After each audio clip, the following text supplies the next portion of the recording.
I am here with this beautiful lady next to me by the name of Jessyca Marshall, and she is the brain behind Microloc Mastery. Added on to what was already existing, but created things that didn't exist, and innovations to further enhance and refine and strengthen these small, I call the micro locks or micro size locks.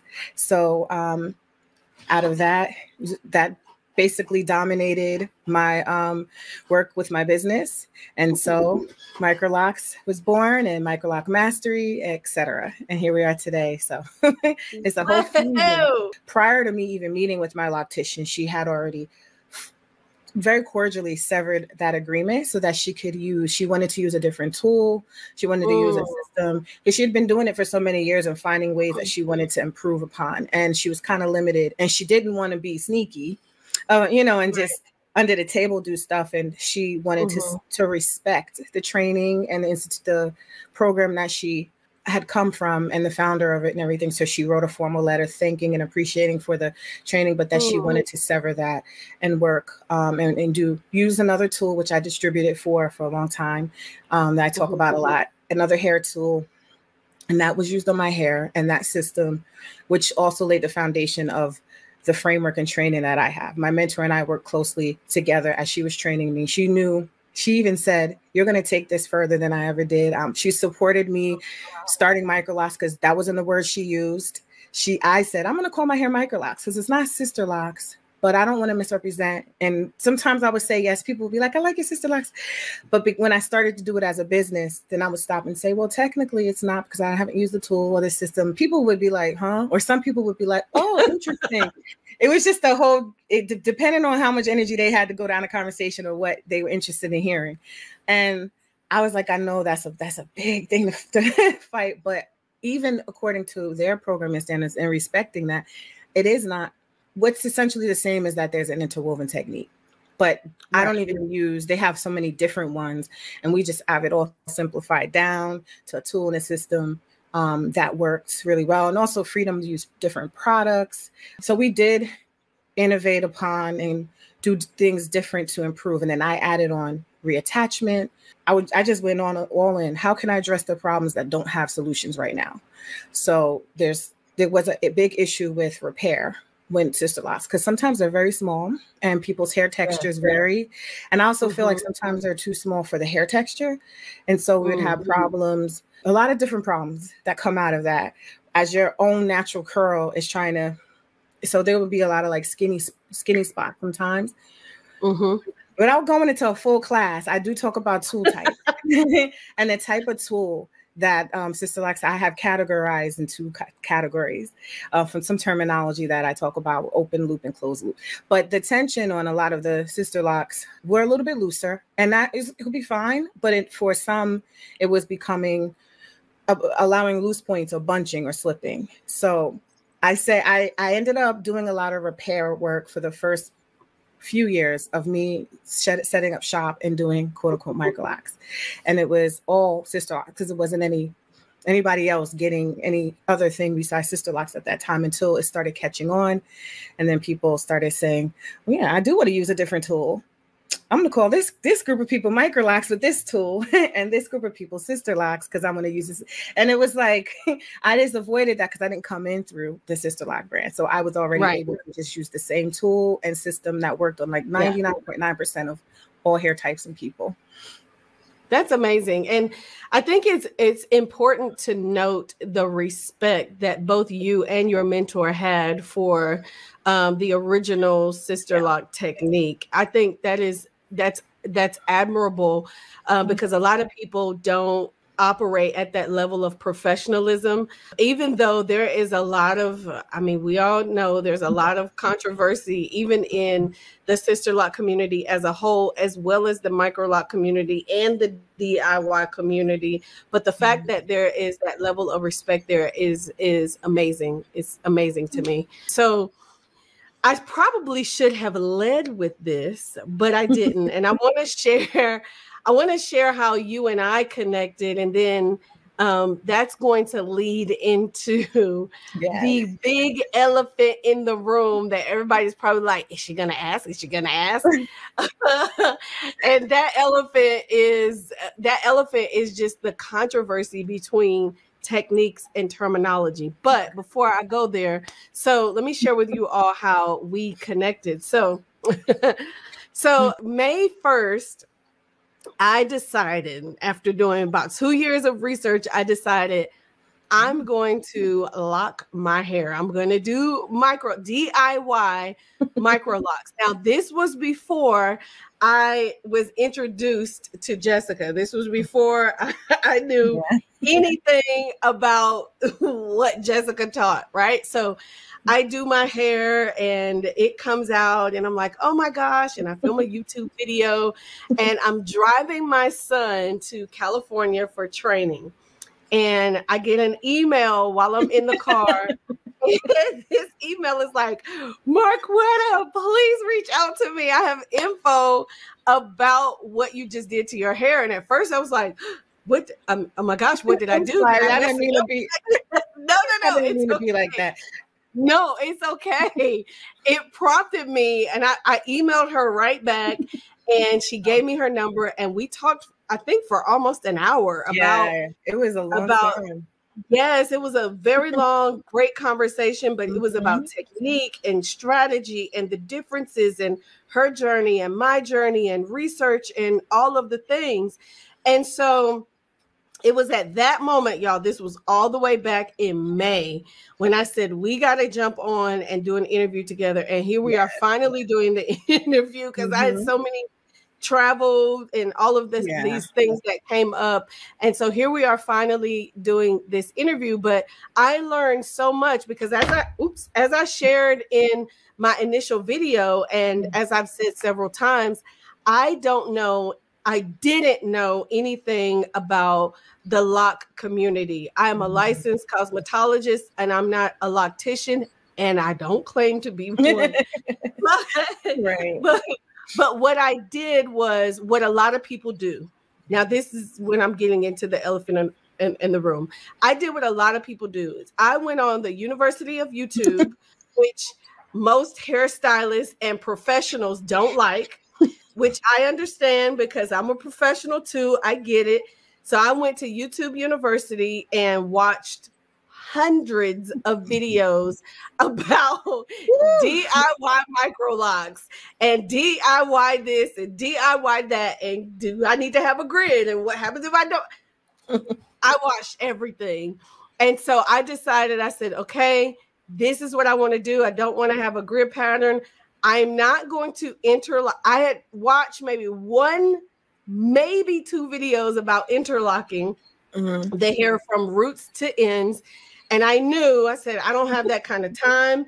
I'm not about to sit here and do that. So I'm just going to twist my hair and lock the roots. And so that is the method that I chose, which a lot of people choose.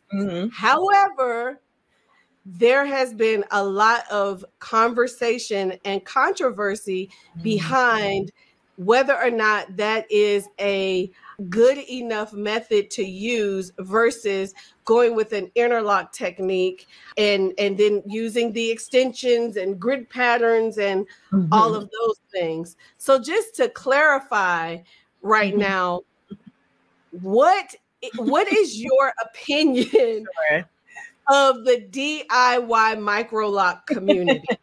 Well, I feel, Black women, we are so creative and innovative, whether we have cosmetology licenses or not. Because I was also, before YouTube, I DIY any other styles. But when it came to this, there was no YouTube or anything. And so I was forced to kind of go through this process of going to a professional. So that's the first thing. I think if I was tempted by hundreds of videos of people doing, maybe I would have been in a different space, but I am so appreciative that this is not something that I think I would have done at this level at that time in my life from a few videos. But so, the little bit of the story already with me and my mentor, I then decided, hey, I want to learn how to do this.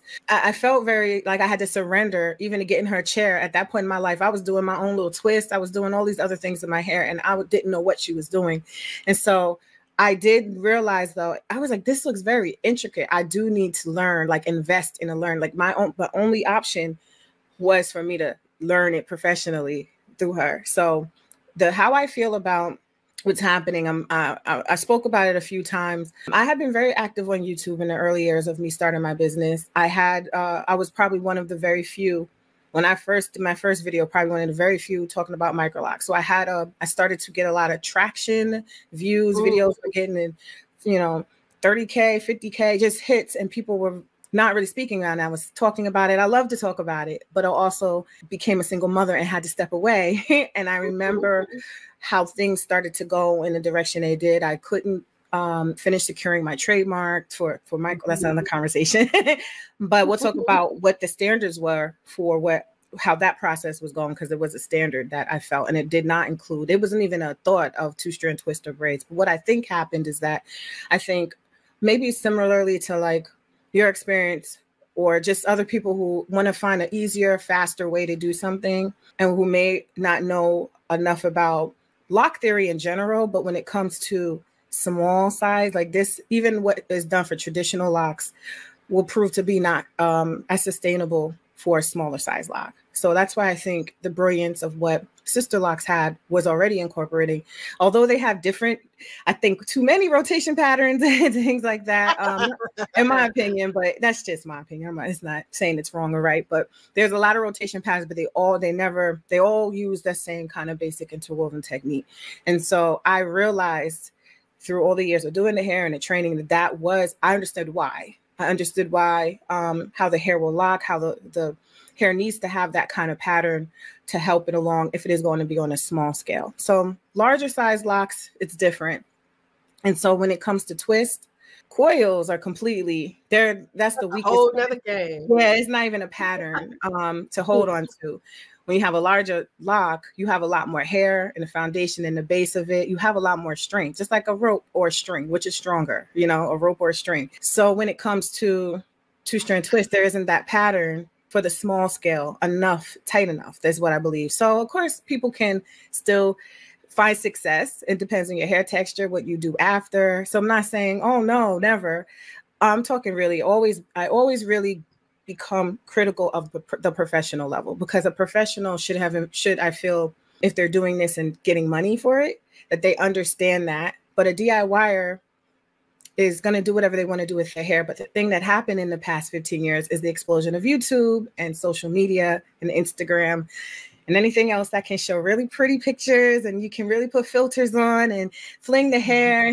You can see a lot of installs and really great parting and other skills. But when it comes down to what is a professional level quality for something that is going to have longevity and strength is what I talk about, then I feel like the DIY movement has given some people, the thought okay, that's sufficient. Oh, because this person has all these views, because YouTubers, they have a lot of influence as the influencer. Right. Just something that looks really great. And I think that kind of muddied the waters when it wasn't a real standard. Other than Sister Locks, it wasn't a standard when it came to Microlocs. Right. That people could pull on for certain. That's going to change. And we're talking about it now, but yeah, so that's what I think what happened, in my opinion. Yeah.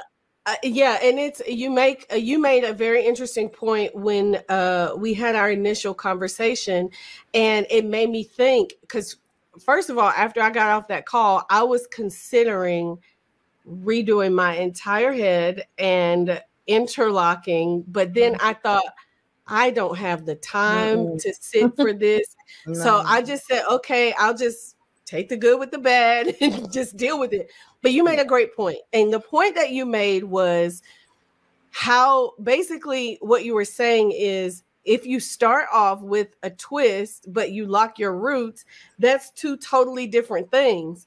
It's a twist, but then your roots are locked, and it's not necessarily going to be consistent, because it's two different techniques woven into one, which makes perfect sense. And even with the braid pattern, it's different for a braid to disappear and then a twist, and everything that you noted, that you said to me with slippage and bunching and all of those things, I have now either seen or, well, not necessarily experienced myself because I'm still early. I'm only 2 months, maybe 3 months in almost, but it does. Yeah, I know. I'm so excited. but what you say does make perfect sense. So for those of us DIYers out there, what suggestion would you give for us moving forward with reties and some of these issues that we're having? Because you have something to help some of us that yeah. I always want to disclaim, I'm not trying to make anyone feel bad, and of course, I always wanted to give information, and wherever I catch people, I feel like, you know, that's just the timing that we're supposed to connect. I also am very optimistic. I feel nearly anything can be repaired or rehabbed or restored or refined. So that's like 99% of the time, especially if you catch it early. You're very new on, so you have a high probability that your hair you can just do what you need to do and it'll be fine. The problem is when people don't know how to do that.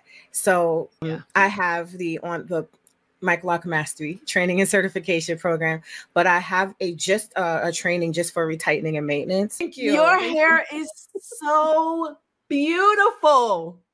It is gorgeous. It is goals. Oh my gosh. It's just, it's so beautiful. So beautiful. I appreciate that. Oh gosh, the compliment. I'm like, okay, I know how to take it. But yeah, no, and the thing is, like, I want everyone to have whatever the best is that they want for themselves, because I'm like, I'm not trying, you know how you don't want to sound arrogant, but it's like, I don't want people to have to experience anything other than feeling like this is exactly what I want. And I never had long hair, 4C hair. I had thinning hair. I bet struggle edge, but for me to be able to feel good about my hair, you know, that was something that I was very happy about, and it really did a lot for my self-esteem and for my mentality. And so I speak from so many different places when I'm like, let's do the best we can. If you're armed with knowledge and the results are that you want the best. Obviously, I can't tell people, I'm not here to scold and tell you doing it wrong, but I know there are people like me that are like, I really want, like that woman I saw in the supermarket. I was like, I want my hair like hers. And everything I say is how you can get your hair like however, you know, that goal is for you. You know, because we have different hair textures and densities and things, but always like your best. You want your best, I would think. And it's beautiful. It's gorgeous. I can't wait to get to that point and say how long I've been wearing my locks. Yes, you have neck whiplash every second. Yes, and a ponytail and all the things. I'm really excited about that. I'm here for you. So anytime you need any support, you know, I'm here. You are so sweet. Thank you so much. So I could talk to you all day. I really would love to have you come back and just we do nothing but Q&A and me asking all of the questions that the DIY community wants to ask, but doesn't have anybody to ask, that I can ask you. You are filled with a wealth of knowledge, and you're so sweet and you're so kind. I would love to have you come back and us do a Q&A session together. I think that would really be amazing. Perfect. I'm here for it. Amazing. Okay, so before we go, can you tell everybody where they can find you, what you got coming up, all of the things? Yes. So the main website is Microloc Mastery with an OK. So it's just Microloc Mastery. And you'll be able to, I think at the bottom there's it's like free resources that you should be able to connect to our free Facebook group. I do lives there, and I have the YouTube channel, which is my name. Well, we'll probably have to link it to this video. It's like Jessyca. I'll link everything down below. So I have the two, and there's a Microloc Mastery YouTube as well. So some of the same videos, but I get a little more personal on the Jessyca one. And so I would tell people the free Facebook group is a good place to be. I just did a boot camp series, and I did the first day there. I have some information I'll share only to the Facebook group. And then, we'll link one more site, which is like the link tree. So you can connect to the free webinar. We do have a free webinar, and it breaks down the framework. And it's like, these top tips. I feel like hopefully it'll be helpful. You get a workbook and everything. So if you want to join the webinar, Wow. we'll link it all. Yeah. Microloc Bootcamp, the webinar, our Microloc Mastery training program. We have all different types of courses. We have our community off Facebook and my IG. Give it some love, y'all, because it's Microloc Mastery. Microloc Mastery. So that you could join that as well. I put stuff in the story, gems in the stories all the time. Like, join this. Yes, you do. Little discount stuff in there. Thank you. You're welcome. And again, thank you so much for hanging out with me for about an hour. I really do appreciate it. I can't wait for us to come back and do a Q&A session together. Yes. See how your hair is thriving, growing. Yes. When it hits that shoulder, you're going to be like, hold on a second. I'm not going to know how to act. Because I got a little hang, like a little swing action now. And my husband will call me and I'll be like, huh? Yep. That's all my daughter. Every time since her hair started, what, mommy? Yes, what, huh? She's 9. Yeah, because we don't get this as 4C girls. We don't have no swing action with our natural hair unless it's a braid or something. So I love it. Right. Thank you again. God bless you. I'm so excited to do this interview, but I'm really excited for the next and what's to come for the future for you. Thank you. Same for you. Thank you for having me. I love you. You're welcome.